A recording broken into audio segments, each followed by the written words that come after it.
This isn't your average philosophy class. This is the deep dive version. You know how sometimes you come across a story or maybe an idea and it feels so rich, so deep, and you just wish you could kind of skip the fluff and get right to the core insights. Yeah, like cut through all the noise. Exactly. Find those aha moments without wading through everything else. Well, that's pretty much what we're doing today. We're taking a real deep dive into a narrative that's, well, it's not just a great story, it's also this incredible look at something universal. Pain. And the source material we're digging into today is really something special. It's the story of Nagato, who most people know as Pain from the Naruto world. Oh, right, a classic. Definitely. And what we found in looking at it is this amazing mix. You've got the character's journey, these really deep philosophical thoughts about suffering, and even like explicit lessons drawn from everything he went through. Sounds complex. It is. It's like a tapestry, you know? Our job today is to sort of pull out the most powerful threads for you. Okay, so our mission, specifically for this deep dive, we want to explore how really profound, devastating pain can actually become a foundation, like a whole doctrine, a philosophy guiding someone's life. And even shaping a world, in his case. Right. And crucially, what timeless wisdom can we take away from his story? Right. You know, about suffering, about transformation, and maybe even about understanding each other better. So this deep dive, it's tailored for you to get you those profound nuggets of knowledge directly. Let's get into it. Okay, so to really get Pain, you have to go back, way back, to his childhood in the Hidden Rain village. A mega cure. A place that just feels perpetually sad, like the sky itself is always crying. And Nagato's childhood there, it was just consumed by war. Utterly. He sees this horrific thing his parents killed, right there, by foreign ninja. And that just, it devours his innocence, leaves him with grief, hunger, everything. And a brutal lesson learned very young. Yeah, that the world simply doesn't protect the gentle. A harsh, harsh realization for a kid. And what's really chilling when you look at the source material is how that suffering, that initial agony, it wasn't just a bad memory, it became his core. What he later calls his Naraka path. The root of his being, almost. Exactly. He described it like this internal directive got burned into him. Judge or be judged. Only by holding others to account can I prevent my own erasure. It's intense. Wow. So it's not just trauma, it's like an operating principle. Precisely. The texts call it the wound that never closes, always demanding answers from the world that hurt him. It defined everything that came after. But there was a moment, wasn't there? A bit of light? There was, yeah. A brief one. He finds Konan and Yahiko, two other orphans. Kindred spirits. Bound by that same trauma, really. And together, they actually dare to dream. Imagine that. A world without suffering.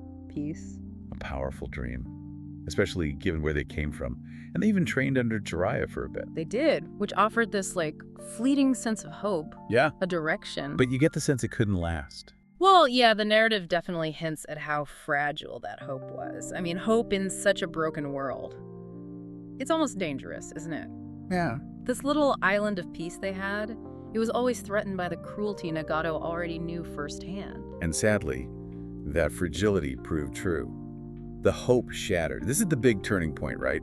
Yahiko's sacrifice. Devastating. He's forced into it, gives his life to save Nagato and Conan. And for Nagato, that pain he already carried just overflows. It's not just loss anymore. No, it's like the ultimate crushing proof that the world is inherently cruel. That lesson from his childhood felt absolute now. So this overflow of pain, it leads to the transformation into pain. Right, it's more than just a change. It's like a radical rebirth, philosophically. He makes this declaration, his new creed. If pain is all there is, let me become its vessel. Chilling. And he means it. He becomes pain, not just a name, but a living doctrine. His belief, starkly clear. Only by making everyone experience true suffering could they ever understand each other. Wow, that's quite a leap. It is. He boiled it down. Those who do not know pain can never know true peace. And this conviction, this absolute certainty, drives him to build the Akatsuki. Which wasn't just some rogue group. No, it was designed as this formidable force. Its purpose, to force the world to finally confront all the suffering it had been ignoring. So as pain, his power becomes immense. Terrifying, even. He gets the Rinnegan. The God's Eyes, yeah. Legendary power, control over life, death, destruction, creation, the whole deal. Which makes his internal state almost more tragic, right? Because the sources emphasize deep down, he's still that kid. Still kneeling in the rain beside his parents, absolutely. The immense power is just the shell, the outward sign of that unhealed wound.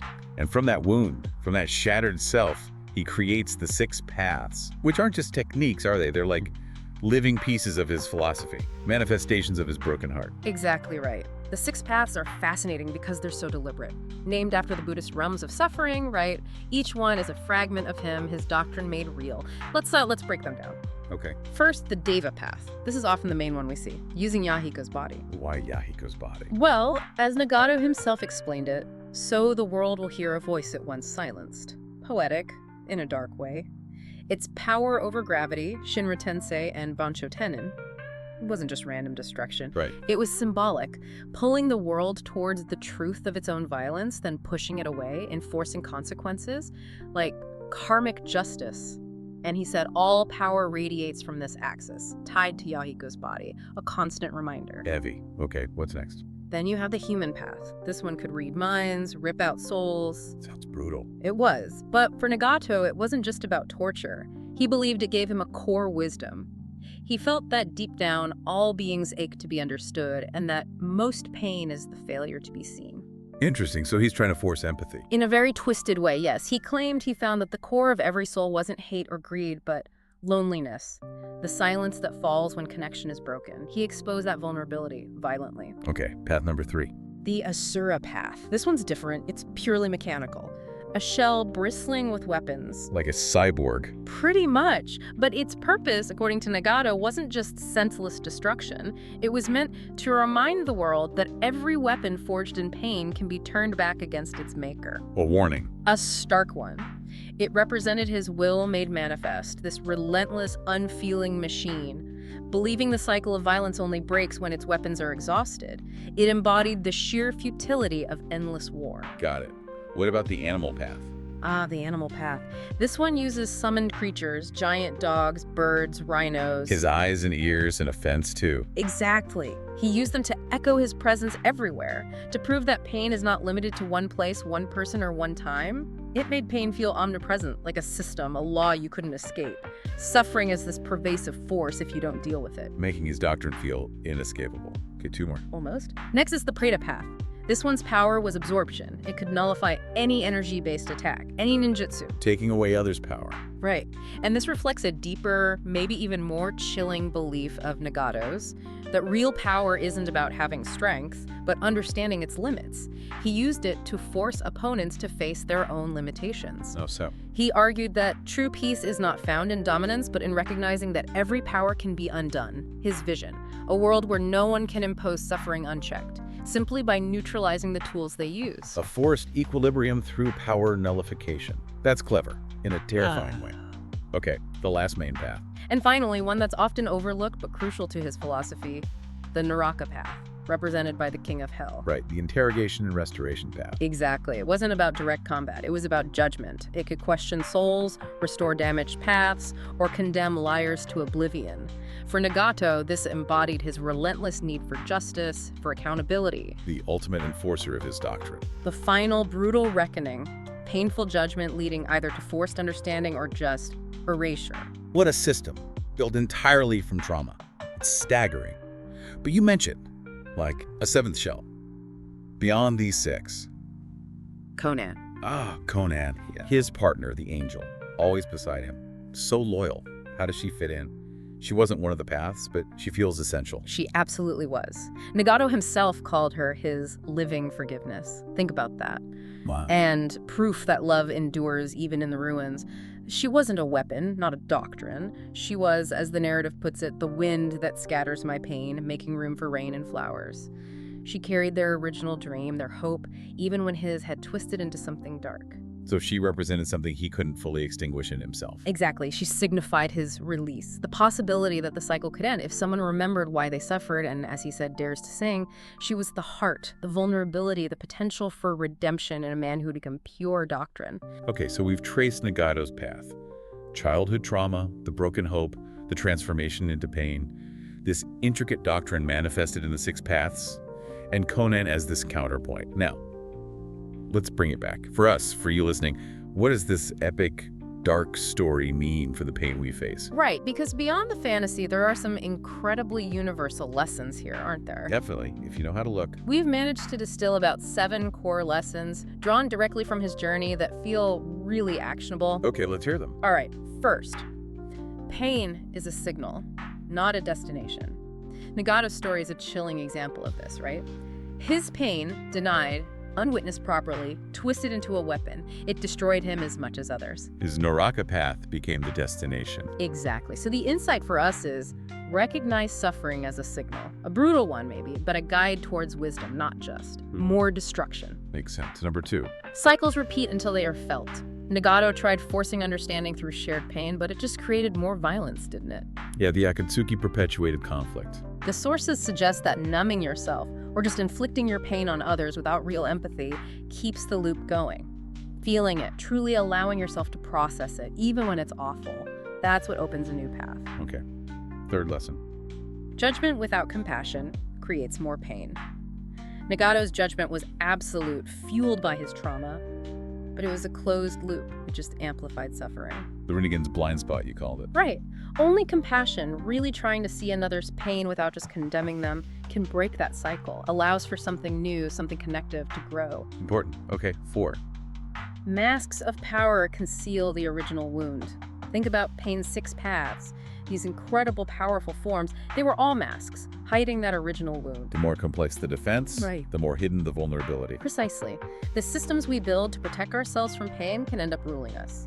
To get out of the loop, you have to see the masks for what they are, and maybe eventually take them off. Powerful. What's number 5? Connection is stronger than control. Nagato's drive to control the world came from losing his deepest connection, Yahiko. His story really hammers home that risking connection, even knowing it might lead to heartbreak, is ultimately safer and freer than trying to rule alone from a fortress. Solitude as control isn't strength. Not true strength, no. Okay, 6. True release comes through surrender, not domination. Nagato's suffering didn't end when he won battles.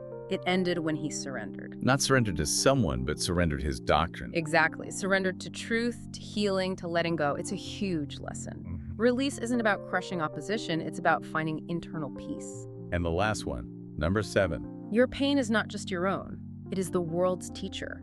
Nagato's story, however dark, became a lesson for others, especially Naruto. It shows how deeply personal suffering can actually become universal wisdom. So sharing our vulnerability isn't just weakness. No. When we name our wounds honestly, we actually offer others a map, a way out of their own darkness. It creates shared understanding, real healing, far beyond any imposed doctrine. Wow. Those are profound. And the verdict of the scroll, as we called it, sums it up. Pain's story is recursion's law. Suffering loops until it's understood. Compassion is the only exit. Every storm witnessed softens into rain. That was true for Nagato. It can be true for you. Which brings us to this really beautiful kind of allegorical ending, the mango loop. After the fighting, after the rain falls, Nagato's just standing there, silence, wreckage. But then something shifts. He sees a mango, golden, bruised, and feels this strange pull. He hesitates, right? His life was war, ashes, not sweetness. But something stirs. Naruto's hope, Conan's faith, they echo in him, even after everything. And in this symbolic orchard, this quiet moment, he doesn't fight the loop anymore. He tastes it, literally. Peels the mango, eats it. Such a simple act. But profound. The sources suggest that in doing so, he lets his whole past, the love, the loss, the fighting just rise up, not as a weapon, but as memory, as music, as peace.